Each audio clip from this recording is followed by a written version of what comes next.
What's going on, everybody? Welcome to your 9th Android tutorial for the new Boston.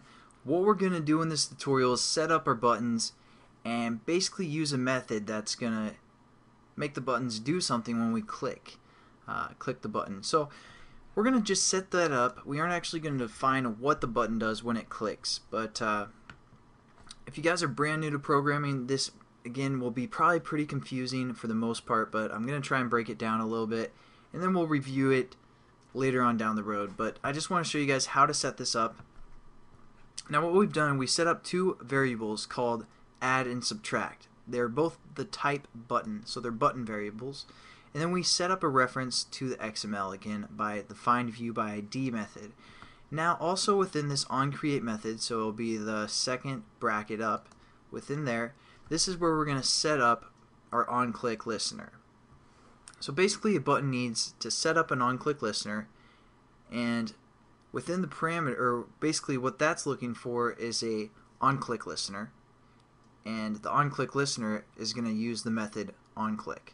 I know it's kind of confusing, but I just want to kind of talk about it or tell you guys what it does or what it's looking for the most part before we get into it. So again, like I said, since we imported the button class from the package of the 2.2 Android platform, we can use some of the methods from the button class. So how we use a method is we use our variable name, such as add, which again is a button, we hit period or dot, and then we have all these methods we can choose from. And there's one called set OnClickListener. So this is where we're going to set our OnClickListener. As you can see, it takes in an OnClickListener within its parameters. So we're going to set that up.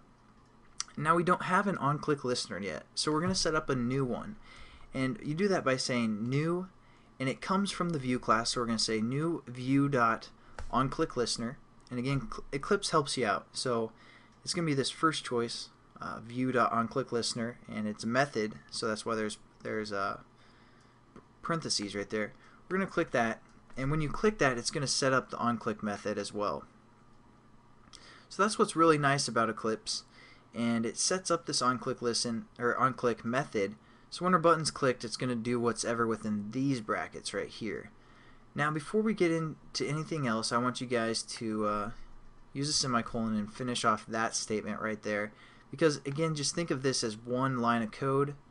For the most part, this whole line is basically one line of code, and so you got to finish it off with a semicolon. Now that probably looks really confusing to brand new programmers, and you're like, what is all this junk? Trust me guys, the more you use buttons, the more this will become familiar. I just wanted you guys to get a layout like this so you get kind of familiar with that. Basically, again, a button needs an OnClickListener, so we have to set the OnClickListener. So we set it by using the method setOnClickListener, and that takes an OnClickListener within its parameters. Well, I'm saying that a lot, so it's probably confusing you guys. But since we didn't have one, we had to set up a new one right here, and we kind of defined it by, or there's an onClick method that we can use, and again, this is where we're going to actually make our button do something. So there we go, we set up our button, our OnClickListener for our button add. So we're just going to copy that and paste it down below, and change the add to our other button that we set up, sub. So they both have an OnClickListener set up, and then you can hit Control or Command Shift F depending if you're on Mac or Windows, and it kind of formats it for you. So there you guys go. I mean, that's all this tutorial is. I know it's probably not of much help, because especially for you guys, you new guys, because it looks so complicated, and it really does for the most part if you guys are new, but you guys will get familiar with this, especially as we go on throughout the series. I'll kind of explain, give you guys some more detail. I just don't want to throw on all the information at once. But there you go.